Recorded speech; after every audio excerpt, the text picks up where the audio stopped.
warahmatullahi wabarakatuh. Waalaikumsalam warahmatullahi wabarakatuh. Alhamdulillahirabbil alamin.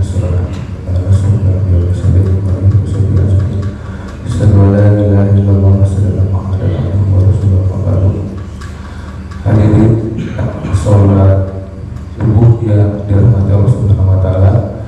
Alhamdulillah pada hari ini kita akan sama-sama melaksanakan kajian pada tanggal 15 Zulqa'dah 1444 Hijriah atau sekitar 45 harian lagi gitu kita menuju Idul Adha 10 Zulhijjah.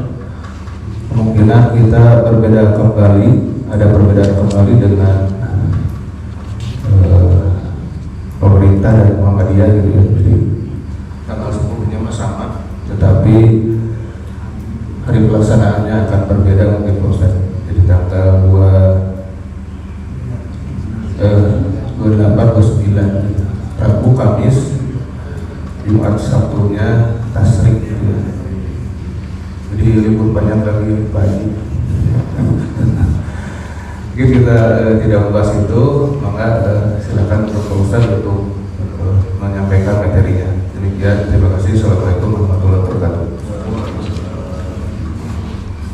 Innal hamdalillah nahmaduhu wa nasta'inuhu wa nastaghfiruh wa na'udzu billahi min shururi anfusina wa sayyiati a'malina. May yahdihillah fahuwal muhtadi wa may yudlil falan tajida lahu waliyyan mursyida. Wa asyhadu an la ilaha illallah wahdahu la syarika lah wa asyhadu anna Muhammadan abduhu wa rasuluh.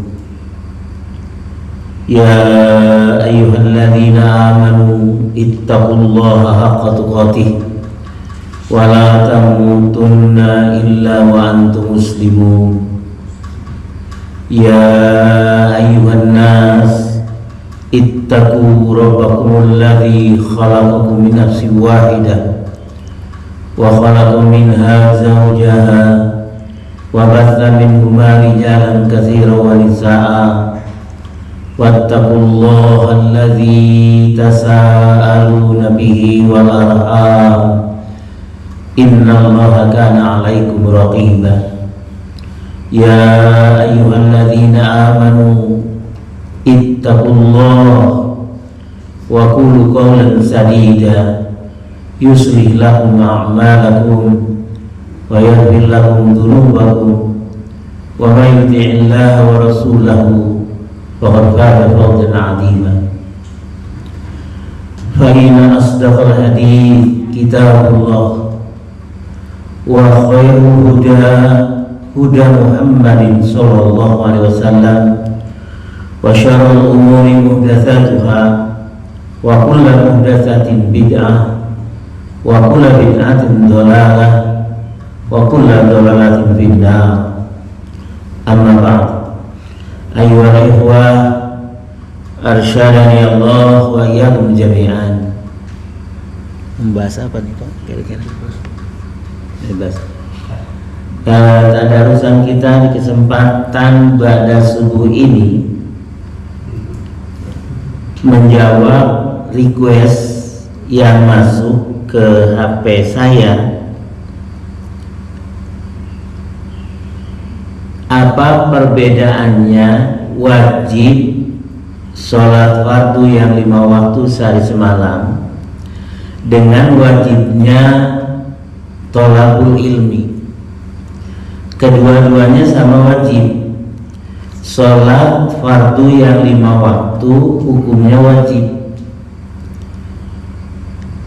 sementara thalabul ilmi juga status hukumnya sama wajib. Dari kedua hal tersebut,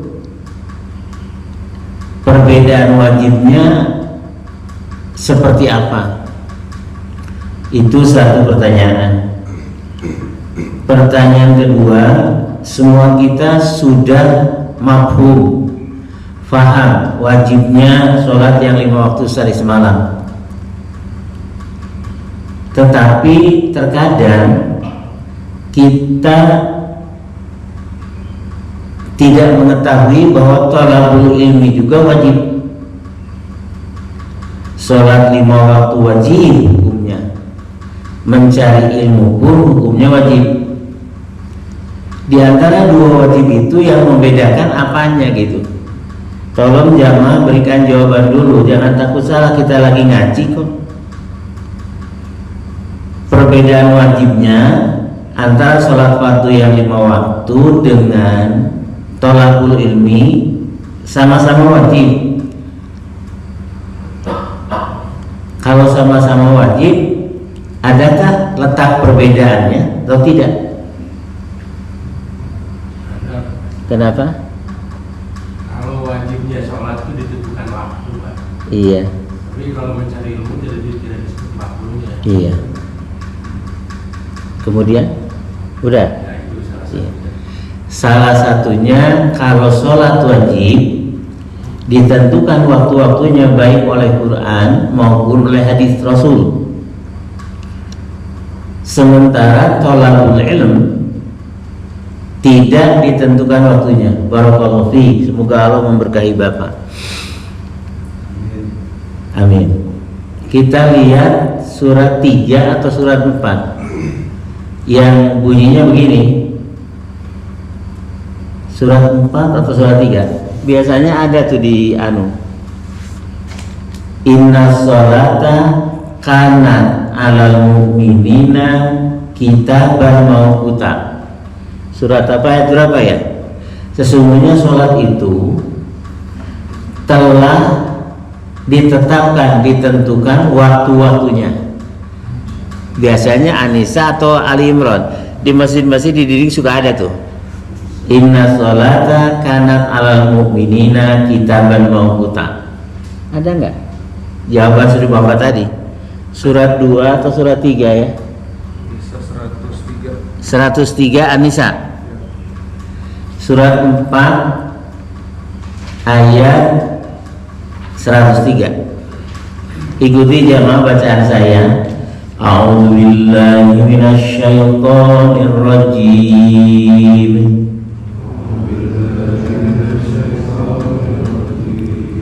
Gimana Pak bunyi pangkal ayatnya?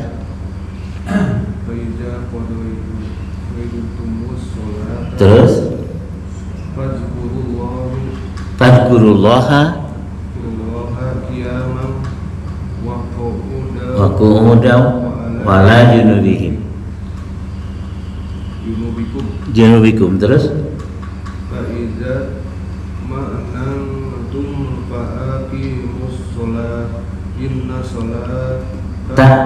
tan alal mu'minina kitaban mawquta. Pada kalimat itu saya inna sholata agak ujung. Yang memegang mushaf Quran bisa dilihat inna sholata kanat alal mu'minina kitaban mawquta. Dari sesungguhnya sholat itu Pak, potongan kalimatnya dari Sungguh sholat itu adalah kewajiban yang ditentukan waktunya atas orang-orang yang beriman. Iya. Sungguh sholat itu telah ditetapkan, ditentukan waktu-waktunya bagi orang-orang yang beriman.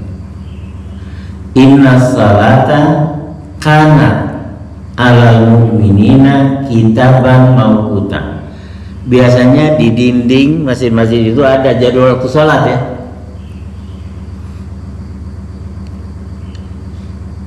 Boleh tidak berubah waktunya sholat itu? Boleh kalau dijama. Menjama takdim asar ditarik ke duhur boleh, atau duhur ditarik ke asar boleh.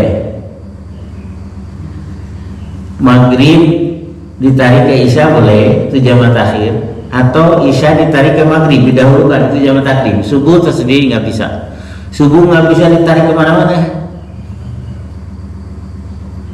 Ya, itu antara lain yang notok ayat Qur'annya. Ulangi artinya Pak. Sungguh Sholat itu adalah kewajiban yang ditentukan waktunya atas orang-orang yang beriman. baik sholat fardu, kalau ini konotasinya ke sholat maktubah, sholat wajib, atau sholat sunnah. Boleh nggak sholat qobla duhur jam 11? Qobla itu artinya sebelum, duhur itu duhur, jadi sebelum duhur kita sholat qobla duhur jam 11, boleh nggak? Boleh nggak? Saya nanyanya boleh atau tidak? Boleh, tapi tidak sah. Saya cuma nanyanya boleh atau tidak kan? Artinya sholat qobla duhur, qobla itu artinya sebelum. Ya ayyuhalladzina amanu kutiba alaikumusiyam kama kutiba alal ladzina min qablikum. Hei orang-orang yang beriman, diwajib atas kalian saum sebagaimana telah diwajibkan saum itu kepada orang-orang sebelum kamu. Sebelumnya bisa dekat, bisa jauh. Jauh itu.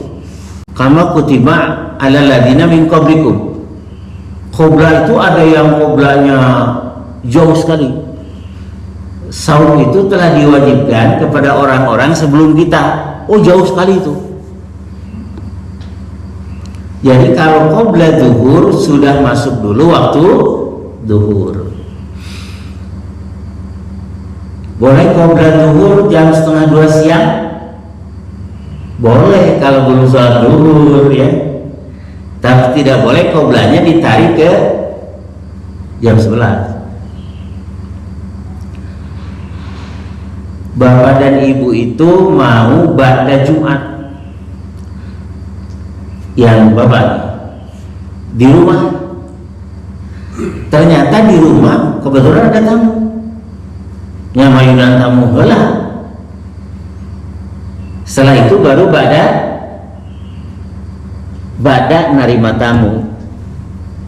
Atau ba'da Jumat. Bapak mau sholat ba'da Jumat di rumah. Pas masuk rumah tamu udah nunggu lama, ngobrol aja dulu sampai setengah jam. Atau mau sebentar ya Pak, saya mau sholat ba'da dulu. Nggak enak kayaknya ya. Apalagi kalau mau bayar utang, harus didahulukan dulu kalau mau bayar utang lu. Ba'da apa Pak? Ba'da Jumat atau ba'da ngobrol? Oh, baru ngobrol. Maksudnya pada Jumat dulu ya baru ngobrol gitu. Kecuali tamunya mau bayar utang, kecuali enggak juga sih.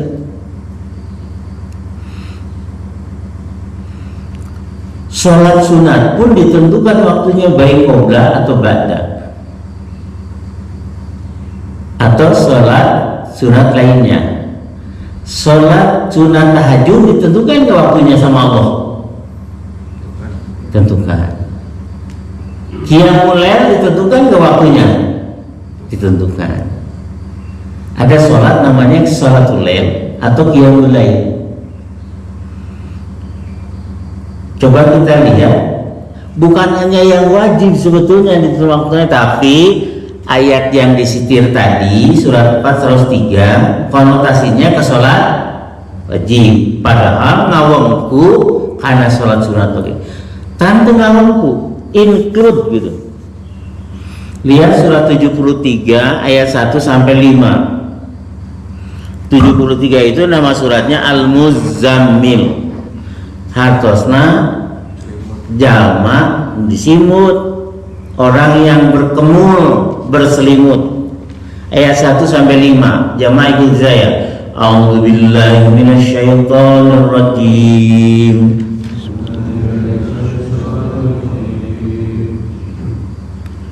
Bismillahirrahmanirrahim.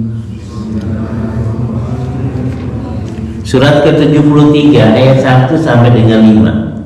Ya ayyuhal muzammil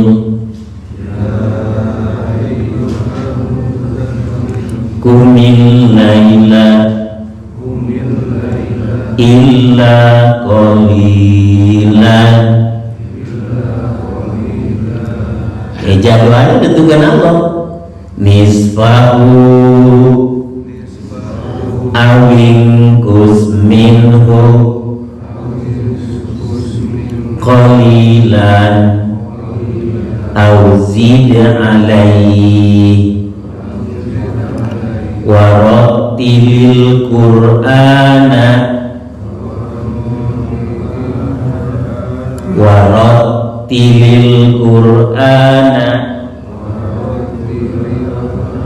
tartila inna sanulki alaika qaulan tsaqila.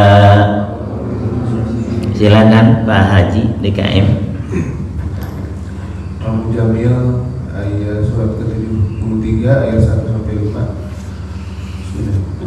Wahai orang yang berselimut Muhammad, bangunlah untuk sholat pada malam hari kecuali sebagian kecil, yaitu separuhnya atau kurang sedikit dari itu, atau lebih dari itu, dari seperdua itu, dan bacalah Al-Quran itu dengan perlahan-lahan. Sesungguhnya kami akan menurunkan perkataan yang berat kepadamu. Jadi ada sholat yang namanya qiyamul lail atau sholatul lail. Sholatnya dilakukan di waktu malam, waktunya tengah malam. Yang ngatur waktu jadwal sholat malam itu Allah. Nisfahu tengah malam, awinkus minhu qalilan atau kurangi sedikit dari tengah malam. Kalau sekarang jamnya zaman Rasul belum ada jam. Tengah malam jam berapa? Tengah malam. Ya, jam 12. Kalau kurangi sedikit dari tengah malam, jam 11, kurangi sedikit ya. Atau tambah dari tengah malam, bisa setengah 1, bisa jam 1, setengah 2, jam 2. Boleh nggak kalau sholat malam di luar jadwal itu? Di luar jadwal tadi, boleh nggak sholat malam di luar jadwal tadi? Sholat malam itu mulai dari terbenam matahari. Ibu teh hayang sholat wengi, sholat lail qiyamul lail. Jam salapan wengi ibu sholatul lail, boleh nggak? Ya, boleh, cuman tidak sah gitu ibu atau jawabnya teh. Ibu mencari bolehnya atau mencari sahnya? Iya. Ibu tiasa teu sholat di Indonesia di kita yang harupna kawetan, boleh nggak? Boleh, ngan teu sah, kacape. Nah, surat Al-Muzammil surat 73 ayat 1 sampai 5 itu sholat wajib atau sholat sunat? Sekarang sholat sunat, dulu wajib. Lihat surat 17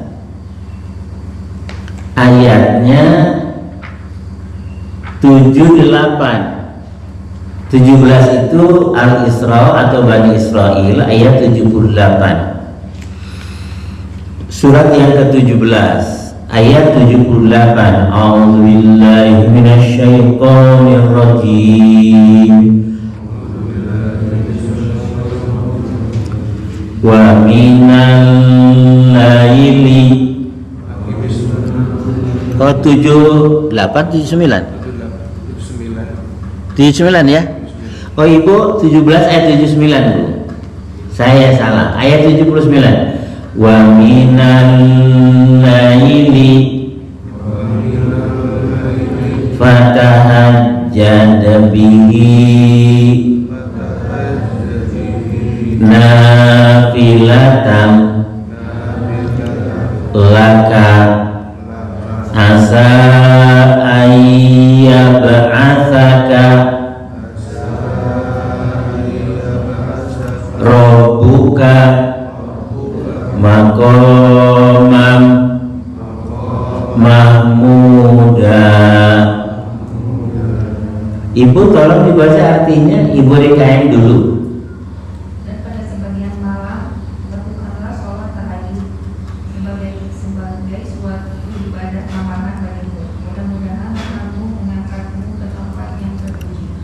pada sebagian malam. Kalau malam berapa jam? Sebagiannya saja. Bersolat tahajudlah kamu sebagai ibadah tambahan buatmu gitu.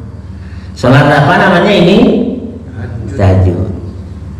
Sebagian malam. Boleh nggak tahajud jam 9 malam? Hah? Boleh Pak? Bapak jadi pinter sekarang juga. Tidak terjebak pertanyaan sekarang. Bapak ibu itu udah pinter, baru ngaji aja berapa menit kok. Ibu menunggu pasien di rumah sakit. Pasiennya lagi tidur lah. Cek break tahajud lah.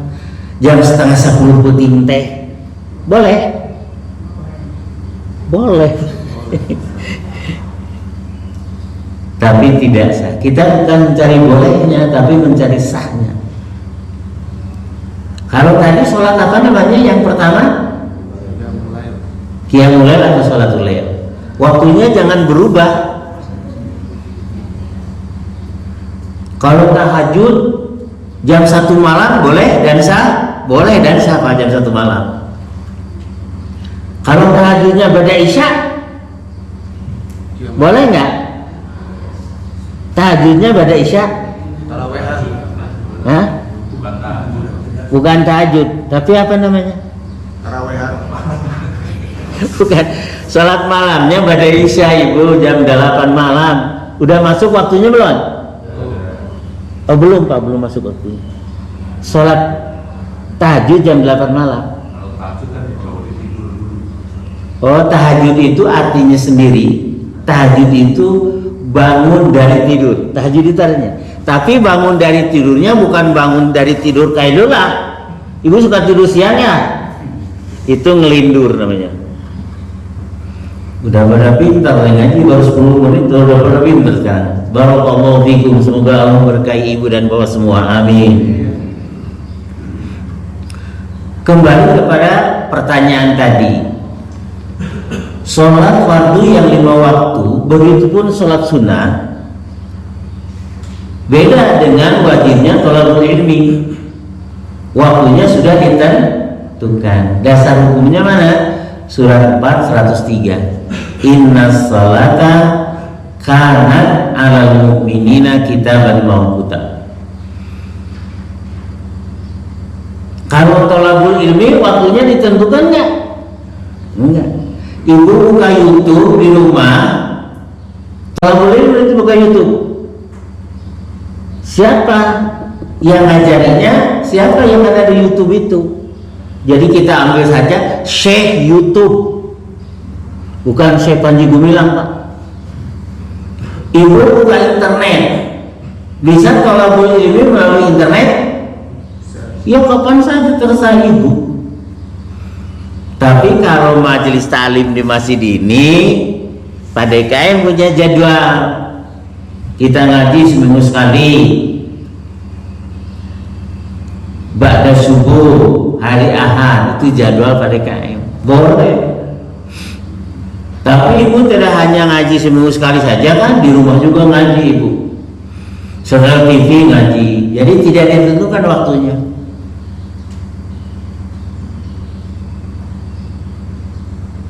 Betul sekali jawaban Bapak tadi. Barakallahu fiik, semoga Allah memberkahi Bapak yang berikan jawaban tadi. Tapi ada orang yang tak ngaji Bapak. Dari hari ke harinya, dari minggu ke minggunya, bulan ke bulannya dia tidak ngaji. Dosa tidak? Dosa. Karena thalabul ilmi faridatun ala kulli muslimin wal muslimati minal mahdi ila lahdi. Mencari ilmu itu hukumnya wajib bagi orang Islam laki-laki maupun perempuan. Wajibnya dari mana? Dari mulai buayan sampai ke liang lahat. Makanya orang sudah sampai ke liang lahat 2 masih diajari talqin mayit. Diajari di atas kubur. Nanti kalau kamu tidak melakukan nakir, begini jawabnya begitu ya. Nanti kalau ditanya begini, jawabnya begitu. Ngajari orang hidup aja susahnya setengah mati, komo mengajari orang mati. Suka ada talqin mayit ya Pak? Pakai bahasa Arab lagi. Yang bacanya juga apa? Nggak paham. Talqin mayit itu ada redaksinya dalam bahasa Arab. Nanti kamu kalau ditanya malaikat mungkar nakir dalam kubur begini, jawabnya begini ya. Kalau tanya begitu, jawabnya begitu. Ngajari orang hidup aja susahnya setengah mati, apalagi ngajari orang yang telah mati. Malaikat mungkar dan nakir itu bertanyanya pakai bahasa ada di alam kubur, di alam batin. Pakai bahasa apa Pak? Arab. Wah, hadis pakai bahasa Arab Pak.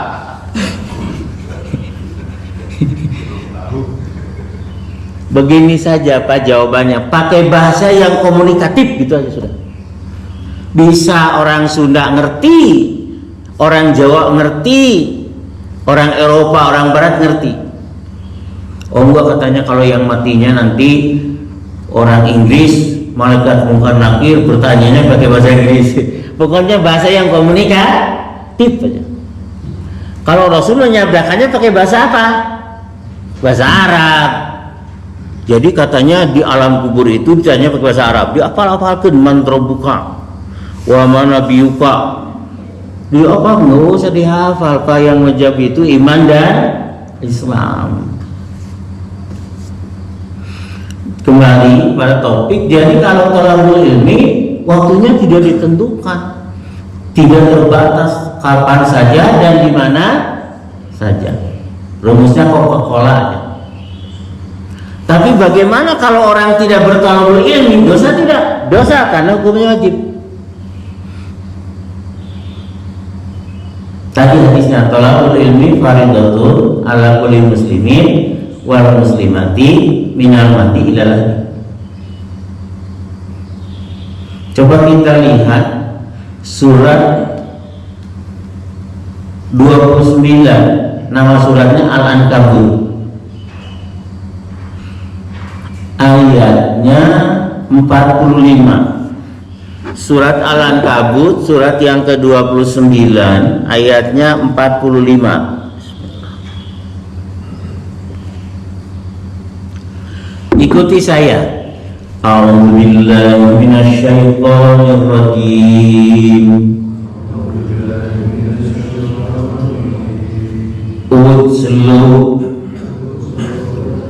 Utlu ma'uhiya ilaika minal kitabi. Sudah sepotong aja dulu ya. Silakan Pak Haji DKM. Artinya, bacalah olehmu ayat 45. Ya. Bacalah kitab Al-Quran yang telah diwahyukan kepada Muhammad dan laksanakanlah sholat. Sudah. Bacalah kitab Al-Quran yang aku wahyukan kepadamu Muhammad dan dirikanlah sholat. Berdasarkan ayat ini, praktek dulu atau teori dulu? Utslu ma uhiya ila kitab, baca olehmu apa yang diwahyukan dari kitab Quran, kemudian sholat. Jadi harusnya kita teori dulu baru praktek. Coba kita waktu masih kecil, teori dulu atau praktek langsung sholat? Praktek. Ada buku panduan sholat yang sudah jadi, yang dijual oleh orang yang jualan digendong itu ke kampung-kampung atau di bis kota ada. Sebetulnya rumusnya harusnya teori dulu baru praktek. Nanti kalau praktek didahulukan baru teori, prakteknya udah bertahun-tahun, teorinya dibaca belakangan. Teori menyalahkan Pak, kita nggak terima Bu. Nah gitu udah tiba lagi kia. Ibu harusnya teori dulu atau praktek dulu. Eta ibu sugan sholat dulu bahara, praktek dulu atau teori dulu. Masing-masing beda pasti. Bapak waktu belajar sholat waktu kecil, diajari itu praktek. Teorinya setelah dewasa ini lebih dari balik kita baca hadis. Nah kata hadis mah dia tidak begitu, harusnya begini. Dia nggak mau robah, ngotot aja terus. Dan tiba lagi dia sholat mah atau apapun itu, jadi harusnya praktek dulu baru teori. Teorinya apa? Baca kitab yang diturun kepadamu, baik Quran atau hadis. Barulah praktek. Sebab kalau praktek dulu baru teori, nanti teori yang menyalahkan praktek kita berpuluh tahun tidak menerima, Bu. Alhamdulillah di usia sekarang kita ngaji teori. Nanti setelah ngaji teori Quran dan hadis, kalau ada praktik yang salah harus legowo. Harus legowo ya. Ada orang tua sudah sholat puluhan tahun, anaknya mengkritik, Bu, Pak, sholat itu bukan begitu, kata hadis begini. Terima nggak kira-kira anak kecil yang memberitahu? Wah, udah politiknya naon, cuci kaki tidur sana. Tuh, sebab istilah tak mah mual ngaluhuran, nyai tak mah mual ngaluhuran siapa? Tapi ilmu mah yang dulu kita ajari anak SD sekarang sudah jadi menteri, Bu. Yang dulu diajari ada guru SD ngajari, sekarang anak SD sudah jadi presiden, B.J. Habibie. Jadi gitu. Jadi kalau ibu ada praktek sholat yang sedikit keliru, diwatoskan ku budak satepak budak letik kedah nampi atau nolak. Harus nerima dengan legowo gitu. Kalau peristiwa terjadi seperti itu. Yang kedua, jadi teori dulu baru praktek. Kita lihat surat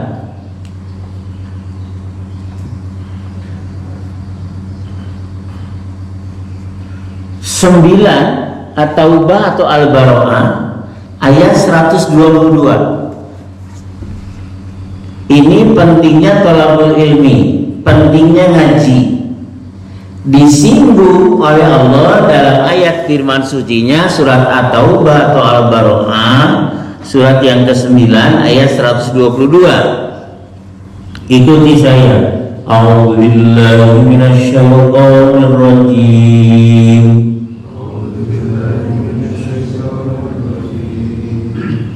Wa ma kana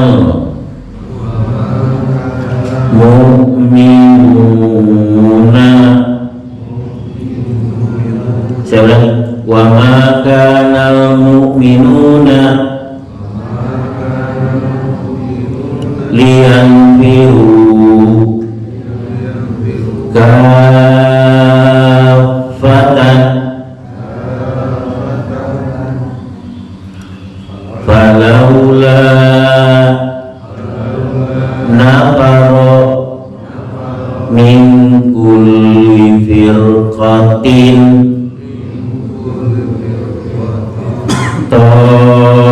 ta'ifatun liyatafaqahu fid din waliyundiru qaumahum idza raja'u ilaihim la'allahum yahzarun. Teteh yang di samping ibu DKM artinya teh. Dan tidak sepatutnya orang-orang mukmin itu semuanya pergi ke medan perang. Mengapa sebagian dari setiap golongan di antara mereka tidak pergi untuk memperdalam pengetahuan agama mereka? Sudah sampai sana. Jadi dalam kondisi perang sedang berkecamuk, jangan semuanya orang beriman laki-laki itu ikut perang. Konsep Islamnya yang perang-perang, yang tolabul ilmi itu dalam kondisi perang sekalipun. Kata Allah jangan pergi semuanya ke garis depan, berjihad fisabilillah, tapi harus ada sebagian, segolongan dari kamu yang memperdalam ilmu agama Islam. Itu pesan Allah. Jangan semuanya pergi, ada pembagian tugas. Yang perang-perang, yang menuntut ilmu, memperdalam ilmu. Siapa yang membagi tugas dulu? Siapa yang maju juri? Siapa yang memperdalam ilmu? Yang bagi tugasnya siapa? Rasul. Oh, kamu ototnya kuat ini, pergi perang. Lah kamu cari ilmu. Sebegitu pentingnya mencari ilmu dalam kondisi perang pun harus ada. Sekarang kondisinya sedang perang atau sedang aman? Apalagi kalau sedang aman atuh. Ulangi ibu dari pertama. Dan tidak sepatutnya orang-orang mukmin itu semuanya pergi ke medan perang. Mengapa sebagian dari setiap golongan di antara mereka tidak pergi untuk memperdalam pengetahuan agama mereka? Terus? Dan untuk memberi peringatan kepada kaumnya apabila mereka telah kembali agar mereka dapat menjaga dirinya. Iya, ada pembagian tugas. Dalam perang sekalipun jangan semuanya pergi. Harus ada yang bahasa Arabnya liyatafaqahu fiddin, memperdalam ilmu agama. Coba saya tanya nih kepada bapak-bapak yang hadir di sini. Bapak pilih pergi ke medan perang atau pilih pesantren? Kalau mengalah sendiri semuanya ngacung pesantren. Ada yang biayai. Kalau pesantren jauh tina pelor, Pak. Kalau ayat Qur'annya dilaksanakan oleh individu-individu, ada yang aturnya nanti Rasul. Nah, berhubung Rasulnya sekarang sudah wafat, jadi kumakuring nggak bisa. Nanti kamu harus pergi ke medan perang dengan latihan fisik dan sebagainya. Kamu harus menuntut ilmu. Nanti yang mengaturnya Rasulnya sudah wafat. Yang mengaturnya al-ulama warasatul anbiya. Ulama sebagai pewaris ajaran Rasul. Kalau saya tanya Bapak mending pesantren, mending perang? Mending pesantren, Bapak. Di biayaan, di ongkosan, jauh tina pelor. Semua ngacung pengen pesantren, Pak. Pesantrennya kemana? Ke Al-Zaitun,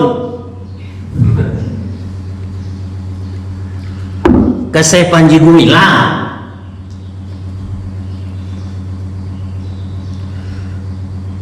Jadi saking pentingnya mencari ilmu. Kalau dibandingkan derajatnya dengan sholat, tinggi mana kira-kira, Pak? Kalau saya sodorkan ayat ini, cari ilmu tinggi itu statusnya. Walaupun tidak siap waktu sholat seperti tadi. Ayeuna mah unggal minggu ge teu hadir, pangaosan rutin bulanan ge teu hadir karena sibuk. Tapi kan sesibuk-sibuknya orang lah. Bapak itu sibuk suribuk. Sesibuk-sibuknya juga masih bisa dong. Engkewe ngaji mah samulud sekali ari muludan jeung sarajab sekali ari rajab. Kira-kira memadai nggak untuk teri sholat aja ngajinya samulud sekali jeung sarajab sekali? Gak mungkin itu. Kita aja setiap ahad itu ngaji, da abdi mah seueur pohona bu batan nu inget kan ngaji teh. Jadi cek istilah mah barji hobe, bubar ngaji poho barji hobe. Tapi enggak lah, enggak begitulah. Enggak begitu juga. Ada hadis ibu begini bunyinya, nanti riwayat siapa ya? Man aradad dunya fa'alaihi bil ilmi. Siapa orang yang ingin mengejar dunia, maka wajib atasnya punya ilmu. Suaminya bawa istrinya ke dokter spesialis. Eta dada istri kita dicagapan ku dokter, bapak ridho enggak? Ridho langsung tikitu ke dokter anu ridho. Tapi ketika istri bapak dicagapan dada oleh bukan dokter, bapak marah. Aneh ya. Ayo dicagapan kudu boga ilmu mah, bapak ridho pak? Dicagapan anak dada istri kita kudu boga ilmu, ridho? Dokter istri. Lain dokter pamegat pak, dokter nggak salah. Dokter spesialisnya laki-laki boleh kan? Ridho aja boh, jangan mayarna mahal deh. Man aroda dunia fa'alaihi bil ilmi. Barang siapa yang ingin keduniawian, maka wajib atasnya berilmu. Wa man arodal akhirah. Barang siapa yang ingin mengejar kesenangan negeri akhirat, maka wajib atasnya ilmu. Yang ketiga, wa man arodahuma fa'alaihima bil ilmi. Siapa orang yang ingin mencapai kebahagiaan kesenangan hidup di dunia dan di akhirat, maka wajib atasnya mempunyai ilmu keduniawian dan ilmu keakhiratan. Begitu ya. Tingginya orang yang berilmu. Kita lihat surat yang disitir oleh Syekh Panji Gumilang, tapi gunanya dikelurkan sama dia. Ada ayat Qur'annya, surat 58 ayat 11, kata Syekh Panji Gumilang. Apa isinya? Sholat itu harus renggang. Maka dalil Quran, dalil lama benar Qurannya dilihat, oh sudah berapa ayat 11 benar. Tapi digunakan untuk hal yang nggak benar. Banyak yang begitu di akhir zaman harus diwaspadai. Nyomot Quran, nyomot hadis, betul Qurannya betul, dibaca hadisnya betul. Tapi muatan politiknya lain lagi. 58 ayat 11. A'udzu billahi minasyaitonir rajim.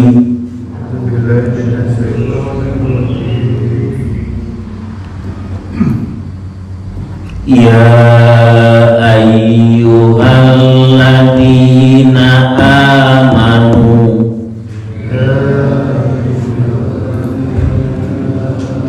idza qila lahum tafassahu fil majalis fafsahu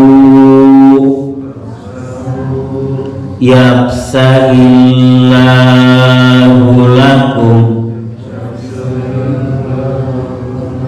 Sudah sampai di sana dulu ya. Artinya silakan Teteh yang tadi. Wahai orang-orang yang beriman, apabila dikatakan kepadamu, berilah kelapangan di dalam majelis, maka lapangkanlah, niscaya Allah akan memberi kelapangan untukmu. Jadi kata Allah harus berlapang-lapang salat itu, jaraknya 1,5 meter gitu. Ayat hadis yang mengatakan harus terdapat dan lurus sof dikemanakan. Jadi tafsirnya itu seenak udelnya aja. Ada dari Qur'annya. Salat Idul Fitri walaupun sudah tidak ada Covid tetap harus berlapang-lapang. Jaraknya 1,5 meter.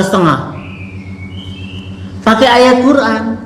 Katanya hai orang-orang yang beriman, kata Allah, apabila dikatakan kepadamu berlapang-lapanglah, berikan kelapangan, nanti Allah akan memberikan kelapangan kepada kamu. Ditarik-tarik ayat ini kepada sholat Idul Fitri renggang walaupun pandemi sudah berlalu.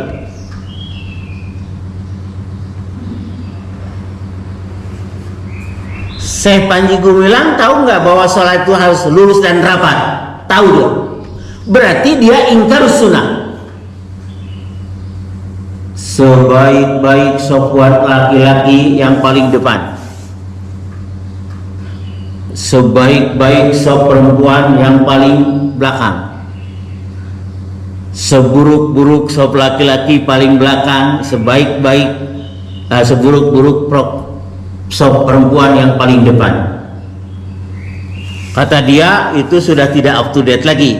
Ayo wanita di situ di sampingnya. Waduh, itu istrinya. Derajat istri itu didahulukan, diangkat. Sebenarnya saya puji kesiangan. Ada seorang profesor doktor kelahiran dari Afrika, berkebangsaan Amerika. Dia jadi khotib dan imam sholat.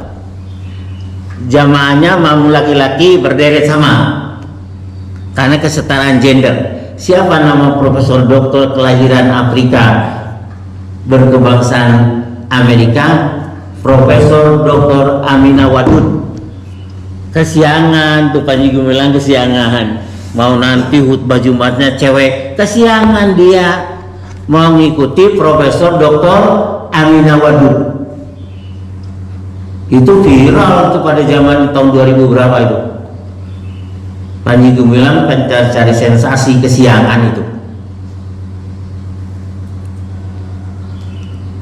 Jadi ibu tinggi mana mencari ilmu, derajatnya dibanding dengan sholat. Tinggi mencari ilmu ibu. Teruskan ayatnya ibu, artinya. Dan apabila dikatakan, berdirilah kamu, maka berdirilah. Niscaya Allah akan mengangkat derajat orang-orang yang beriman di antaramu dan orang-orang yang diberi ilmu beberapa derajat. jadi Allah akan mengangkat derajat orang-orang yang beriman dan berilmu pengetahuan tinggi. Diangkat Allah beberapa derajat. Ibu konsultasi kepada dokter spesialis. Konsultasinya lama. Bisa setengah jam. Bayar nggak konsultasi kepada pakar setengah jam, bayar nggak? Konsultasi hukum, ibu mau nanya masalah kepada ahli hukum sampai 1 jam bicara dengan ahli hukum, bayar nggak? Baru konsultasi bayar loh. Belum lagi karena lawyernya dipakai lipat-lipat bayarnya. Betul nggak Pak? Wah, tinggi derajatnya orang punya pengetahuan. Islam lebih tinggi lagi sebetulnya. Kalau konsultasi hukum kepada pakar hukum, bayarnya setelah konsultasi atau sebelum konsultasi? Sesudah Pak. Saya konsultasi hukum dengan ahli hukum. Setelah beres konsultasi baru bayar. Atau di depan bayarnya Pak? Depan. Hah? Konsultasi baru konsultasi bayar? Bukan belakang? Visi kabur. Ya, biasanya belakang ya Pak ya? Baik. Islam itu bayar dulu baru ngomong. Waduh. Ada ayat, ada Bapak. Ibu tadi baca surat 58 ayat 11. Turun satu ayat, ayat 12 ya baca Bu. Islam lebih tinggi Bapak. Sebelum ngomong bayar dulu. Waduh. Wahai orang-orang yang beriman, apabila kamu mengadakan pembicaraan khusus dengan Rasul, hendaklah kamu mengeluarkan sedekah kepada orang miskin sebelum melakukan pembicaraan itu. Stop. Ada orang yang beriman mau konsultasi kepada Rasul khusus. Kata Rasul boleh, tapi kamu harus sedekah dulu. Sedekahnya diawalkan Ibu. Aduh, ada ayat seperti ini, saya tanya. Ayat Quran itu waktu diturunkannya sampai hari kiamat berlaku atau tidak gitu dulu? Hah? Jadi senantiasa selalu always never up to date. Tapi Rasulnya kan wafat Pak. Ulangi Ibu, Rasulnya udah wafat. Wahai orang-orang yang beriman, apabila kamu mengadakan pembicaraan khusus dengan Rasul, hendaklah kamu mengeluarkan sedekah kepada orang miskin sebelum melakukan pembicaraan itu. Sudah, Rasulnya sudah wafat. Jadi karena Rasulnya sudah wafat, ayat ini bisa nggak dilaksanakan? Kalau tidak bisa dilaksanakan, sudah bubar saja Islam itu, karena Rasul sudah wafat, Pak. Rasulnya sudah wafat, umatnya nggak usah melaksanakan Quran. Nanti Pak DKM di sini kalau ada sesi tanya jawab harus dari kenceleng. Ustaz, saya mau nanya, kenceleng. Mending teu nanya daripada kamu san kenceleng mah. Ada ayat seperti ini, Bapak. Masa baru dengar tadarusan Ramadan dibaca berulang-ulang, Pak? Ngan teu dihartikeun masalah nama. Sekali lagi Ibu yang tegas, ancad, lair, kencang, tapi ya yang itu. Wahai orang-orang yang beriman. Tuh ditujukannya kepada orang beriman. Terus Apabila kamu mengadakan pembicaraan khusus dengan Rasul, hendaklah kamu mengeluarkan sedekah kepada orang miskin sudah sebelum melakukan pembicaraan itu. wah keren ya. Rasul teh segala duitkeun atuh. Emang begitu kok. Ibu kurban pakai uang atau pakai apa? Beli mukena, beli sajadah, ongkos umroh naik lagi sekarang. Sampai 52 juta, 51 juta. Cek orang kampung mah tegablek kinten naik. Kasihan ibu yang nggak bisa bayar. Udah nabung bertahun-tahun, terjadi mengajina. Tenang, ada ayat Quran. Terjadi mengajina sebab ongkos naik, tetap dapat pahala dari Allah. Saya berikan ayatnya, Bu. Enggak jadi, dia sudah bertahun-tahun nabung kurang, enggak berangkat, harus dilunasi dulu, Bu.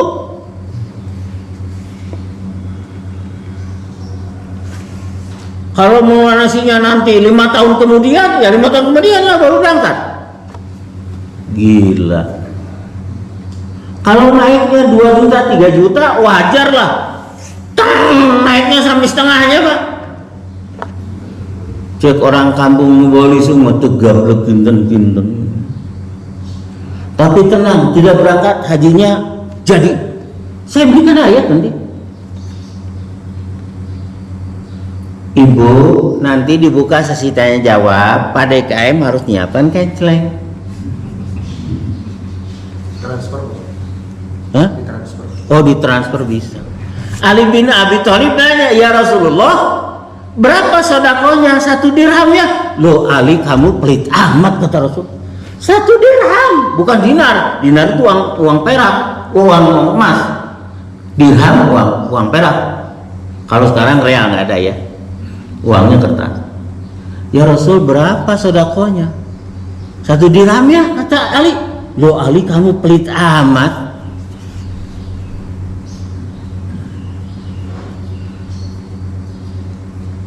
Jadi ketika waktu itu Allah dan Rasulnya sedang menggalakkan sedekah,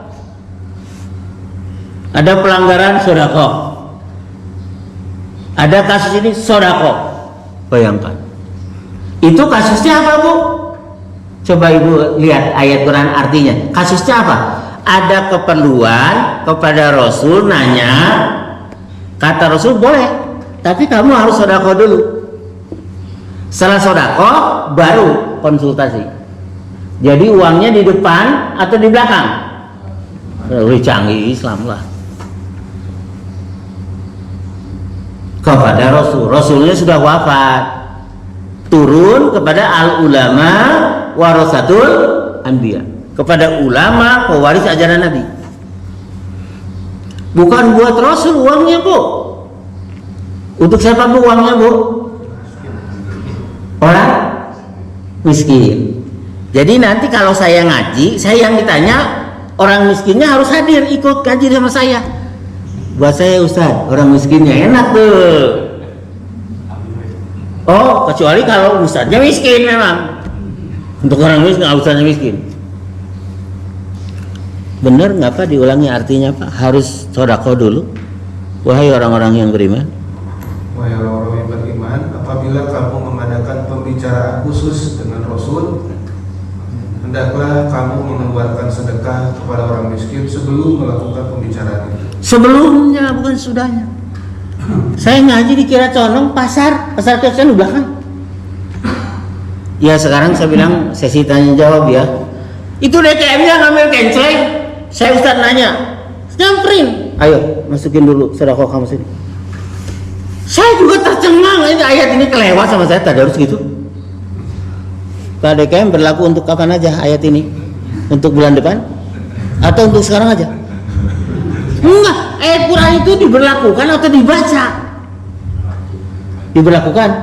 Kalau diberlakukan ngambil kenceleng nanti. Kalau diberlakukan tidak ada yang nanya. Mending teu nanya we daripada ngesan kenceleng gitu akhirnya.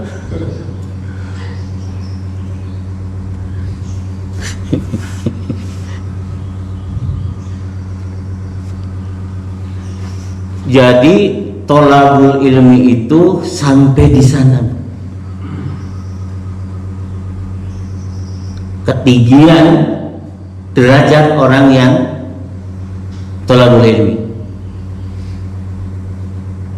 Tapi tetap sholat mah wajibnya adalah dalam rukun Islam. Tolabul ilmi wajibnya tidak ada dalam rukun Islam. Jadi menurut kacamata ibu dan bapak, tinggi mana wajibnya tolabul ilmu dengan sholat? Mana? Mana Pak? Dua-duanya sama tingginya ya. Nanti di akhirat pos pertama yang diperiksa awalu ma yuhasabu bihil abdu yaumal qiyamah as-salah. Pos pertama yang akan ditanya adalah tentang sholatnya seorang hamba. Di padang mahsyar itu sholat dulu Bapak, bukan haji dulu. Apabila sholatnya baik dan beres, perkara lain dianggap baik dan beres. Apabila sholatnya rusak, perkara lain dianggap rusak. Jadi sholat itu ternyata barometer amal. Terakhir lihat surat 19 ayat 59. Nanti to be continued materi ini ke pertemuan berikutnya. Saya ngirit-ngirit ilmu. Kalau semuanya diberikan sekarang, pertemuan berikut saya udah habis bahan Pak. Jadi ngirit-ngirit ilmu. 1959. A'udzu billahi minasyaitonir rajim. Fa khalafa. Betul Pak? Fa khalafa min ba'dihim khalqun adha'us salata wattaba'us syahawati fasawfa yalqauna goyya. Ibu yang tadi masih artinya. Kemudian datanglah setelah mereka mengganti yang mengabaikan sholat dan mengikuti keinginannya, maka mereka telah akan tersesat. Allah berfirman, maka datanglah sesudah generasi salafus solih, generasi terdahulu yang soleh-soleh, generasi yang jelek. Salafus soleh ini khalafus salah. Akan datang generasi yang jelek-jelek, bukan fisiknya. Cirinya dua. Kesatu menyia-nyiakan salat, kedua memperturutkan hawa nafsu.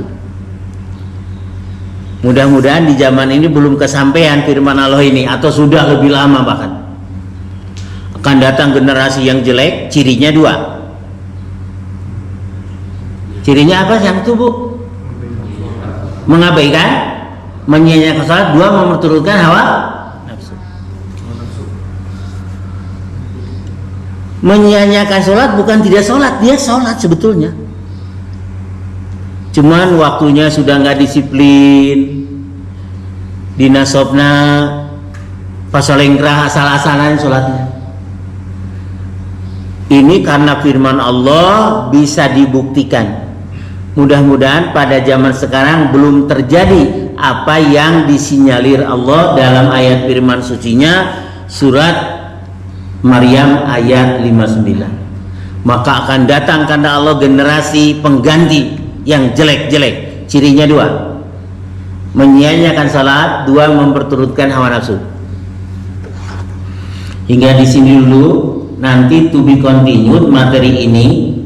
Wajibnya sholat fardu yang 5 waktu dengan wajibnya thalabul ilmi, apakah ada perbedaan?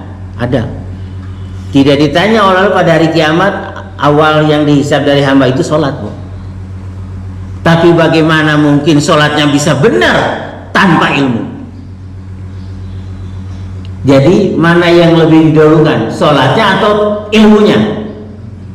Ilmu sholat atau pasti. Ibadahnya rajin, getol, tapi nggak capruk. Tidak menetapi Quran dan Sunnah. Waduh, tamu laku capek gawe, teka pakai malah diteke. Oleh karenanya materi ini perlu, thalabul ilmi itu perlu sekali. Kita tutup formalnya. Aku lu qouli hadza wastaghfirullahaladzim li wa lakum wallahu a'lam bishawab. Subhanakallahumma wa bihamdika asyhadu an la ilaha illa anta astaghfiruka wa atubu ilaik wa taqabbalallahu minna wa minkum wa akhiru da'wana anil hamdulillahi rabbil alamin. Sesi tanya jawab jangan lama-lama, 5 menit saja. Mana seksi kencelengnya? Saya di juru Ustaz. Oh, ada di juru. Silakan Bapak Ibu sekalian kalau ada yang perlu tanyakan.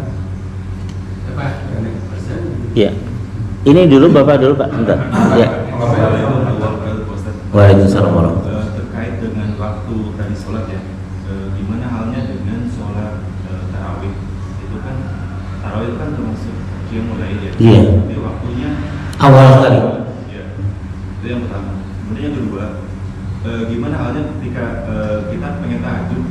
Nah, untuk sholat witirnya itu kita di depan kan, atau bisa? Ya. Kita lanjutnya nanti sholat. Ya.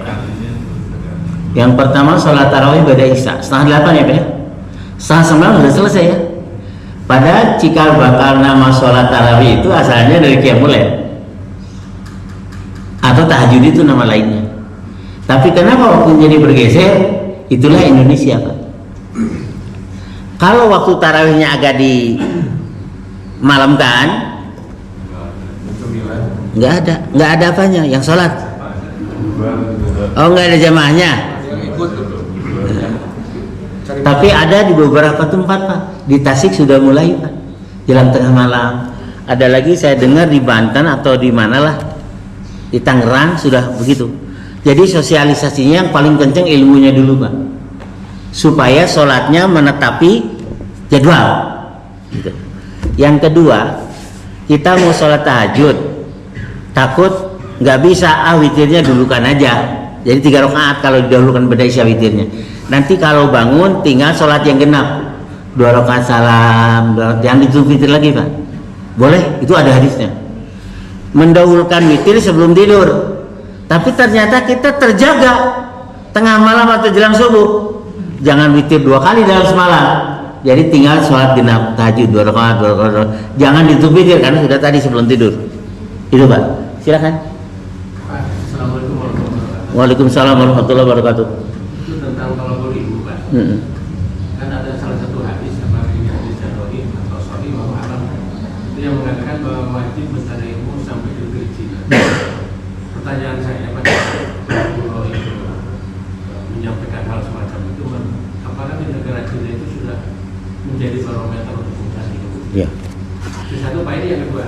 Ini penting juga Pak. Oh, kalau 2 pertanyaan sodakohnya 2 kali Pak. Iya. Iya Pak. Ini Pak, tentang tadi Pak, tentang apa namanya, semacam mahar untuk kita bertanya. Ini kita kan sering mendengar bahwa orang katakanlah buat kiai atau ustaz yang memberikan ceramah itu sempat debat itu bahwa boleh menentukan tarikh dan sehingga apakah ini yang menjadi dasar hukum sehingga si ustaz itu mau menang, saya baru mau datang situ kalau sudah ada Oh, ada sekian puluh juta. kalau malam tapi di booking dulu, terus alasannya kan cukup rasional juga bahwa kami juga harus ada biaya hidup di belakangnya, punya santri, punya apa. Nah ini masuk nggak ke dalam apa Ya. kewajiban itu? Terima kasih Pak. Assalamualaikum Waalaikumsalam. Pertanyaan kedua tidak dijawab sekarang. Saya harus bongkar hadisnya mengemukakan kepada ibu dan jamaah. Pertanyaan kedua untuk pertemuan berikutnya Pak ya. Tolong dicatat dan ingat. Untuk pertanyaan yang kedua jawabnya pertemuan berikutnya. Yang ke satu dulu apa tadi? Apa ya? Kalau boleh itu Oh ya, hadisnya begini. Utlubul ilma walau bisin. Carilah tuntut ilmu sekalipun ke negeri Cina. Cina itu komunis ya. RRT. Itu hadisnya palsu atau minimalnya dhaif, lemah. Berarti waktu itu sudah Islam di Cina? Tidak juga. Tapi kalau mencari ilmu ke negeri Cina untuk urusan dunia, silakan. Jangan aja ke negeri Cina sebelumnya. Ke belahan bumi manapun, Bapak menimba ilmu dunia, silakan. Tapi kalau menimba ilmu akhirat, masa di negeri komunis, Pak? Jadi itu juga janggal karena hadisnya dhaif, Pak. Atau ada yang mengatakan palsu, maudhu. Carilah ilmu sekalipun ke negeri Cina. Kalau hadis itu meletakkan kedhaifan dan kepalsuan, oke lah. Orang-orang Cina maju, Bapak studinya ke sana. Boleh. Tapi untuk studi Islam, no way. No way itu apa ya? Ketombe. No way itu merek ketombe. No way. Mending ke Madinah atau Mekah pusatnya ya, atau ke Al-Azhar Kairo, itu sudah jelas. Anak menimba ilmu Islam ke Cina, wah nggak mungkin itu, impossible. Orang Arab bilang mush mungkin. Sampai di sana Bapak, karena sudah berlebih waktunya. Kalau berlebih nanti overtime. Ya Allah. Pertanyaan kedua nanti pertemuan saya ya. Catat untuk pertanyaan Bapak kedua, boleh nggak narik ceramah, ngamplop dan sebagainya, karena dia juga perlu transport, perlu nyewa hotel. Gitu kan? Iya, kalau yang di bookingnya orang Jakarta, hotelnya di Bandung, satu malam berapa? Belum ada transportnya. Kalau dia pakai ojek dari Jakarta ke Bandung, berapa tuh ongkosnya? Pakai ojek, Grab ya. Nanti apa ya? Harap sabar, sobron jamilan. Sudah Pak, lebih waktunya. Terima kasih Pak Ustaz atas jawaban-jawabannya. Mudah-mudahan Pak Ustaz bisa meningkatkan kualitas keimanan kita semua. Amin. Alhamdulillah. Mudah-mudahan pertemuan itu